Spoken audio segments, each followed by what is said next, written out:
Hi curious, I imagine you like music just as much as I do. What's fascinating about music is that the instruments are varied: piano, guitar, drums, violin. But for you, I've gone looking for instruments you probably don't know. Let's get started.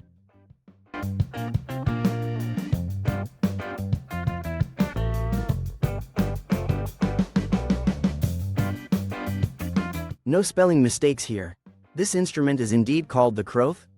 It's also known as the burp, and we'll stick with that name to avoid any pronunciation problems. Originating in Wales, the rote is a stringed instrument that probably dates back to the 10th or 11th century. In those days, the rote was played all over Europe. In comparison, the violin only appeared in the 16th century, and it was the arrival of the violin that precipitated the decline of the rote. And yes, people already saw it as an instrument of the past. Interestingly, the rote could be played in a variety of ways. The most traditional method was to hold it against the chest, supported by a ribbon around the neck, but it could also be placed vertically on the knees, rather like a cello. Now, let's hear its sweet melody.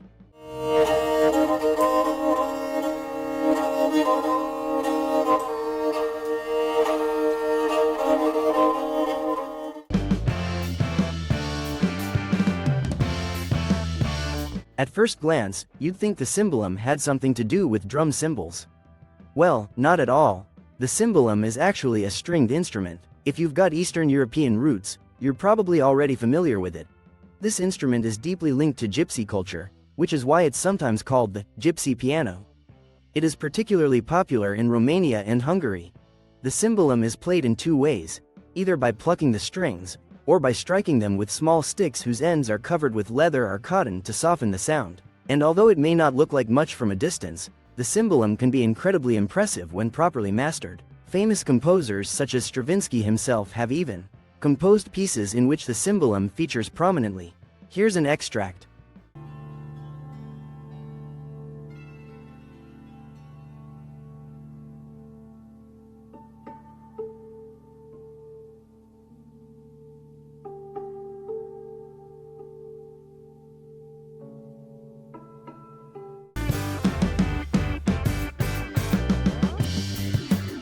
In Africa, it's thought to have originated in what is now Zimbabwe, but it's found in many other African cultures, and each culture modifies and adapts it a little to suit its own tastes, which is why there are so many different forms, and it's not usually called the same thing from one country to another. That's why they're more commonly known as thumb pianos. Today, let's take a look at a modern version of this instrument, the array mbira. Invented by a certain Bill Weasley, this array mbira can cover up to 5 octaves. As an added bonus, it's even equipped with stereo jacks for simplified recording. This unique instrument is gaining in popularity, and here's an extract to show you why.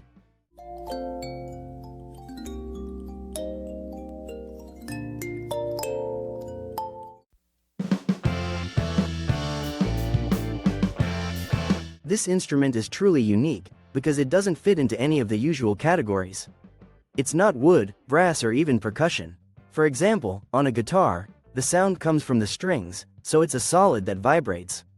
With a flute, it's air or a gas that does the job. But the hydraulophone? Well, it's water. By plugging certain small jets of water with your fingers, you modify the pressure, and presto, it produces sound. It's a fairly recent instrument, invented in the 80s, but it's still rare. One of the most famous is at the Ontario Science Centre in Toronto.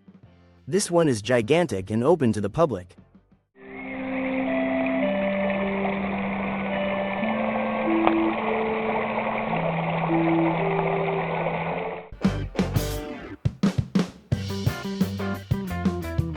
Yes, it looks like an accordion straight from the future, but it's not. This little gem, named Do Touch, comes to us straight from France, and as it's fairly recent, it's still little known. The principle on which it's based is called the duo principle. Basically, notes that sound good together are placed side by side. The result? The instrument becomes super intuitive.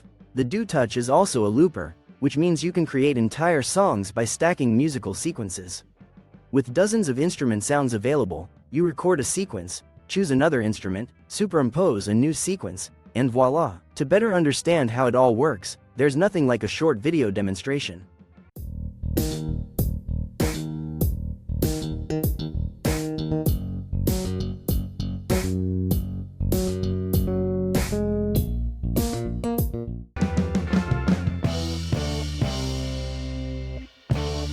Granted, the name of this instrument is a bit misleading. The glass harmonica isn't a glass harmonica at all. In fact, it's based on the same principle as crystal glasses, which can be played by running a wet finger over the rim to produce notes. But here, it goes one step further. Imagine a cylinder that turns with a pedal, a bit like an old sewing machine or a potter's wheel. On this cylinder, you place crystal bowls of various sizes. Get your fingers wet, and you're ready to play chords, and even up to 10 notes if you've got all your fingers available. The glass harmonica can be used to compose much more complex pieces than the simple duet of notes on a wine glass. You can play Bach, Mozart, and even Beethoven, as these great composers incorporated it into some of their works. This instrument was invented in 1761 by none other than Benjamin Franklin. After that, to be honest, I can't imagine myself attending a 2-hour glass harmonica concert, and you'll soon understand why.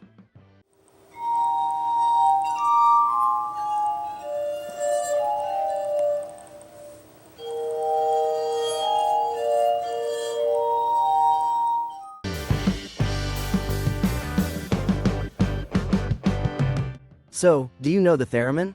This somewhat futuristic instrument actually dates back to the early 20th century. Its operation is wave-based.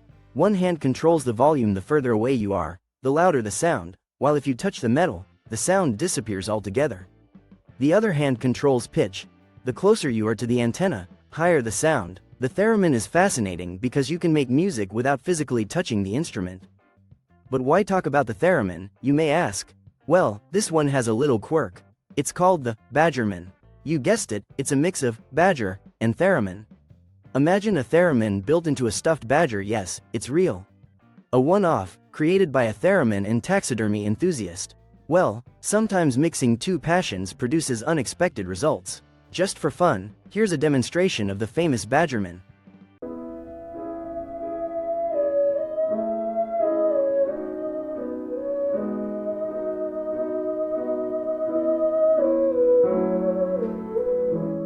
And that's it, that's the end of this video on these little-known instruments that, let's face it, deserve a bit more light, don't you think? If you've discovered an instrument you didn't know about, let me know in the comments, and if you know of any even more unusual ones, I'm curious to discover them too. If you liked this video, remember to leave a little blue thumb, it helps the channel enormously, and subscribe if you haven't already, so you don't miss out on future musical explorations, or non-musical ones, for that matter. As for me, I'll see you soon for a new video on Be Curious, because after all, curiosity is an art.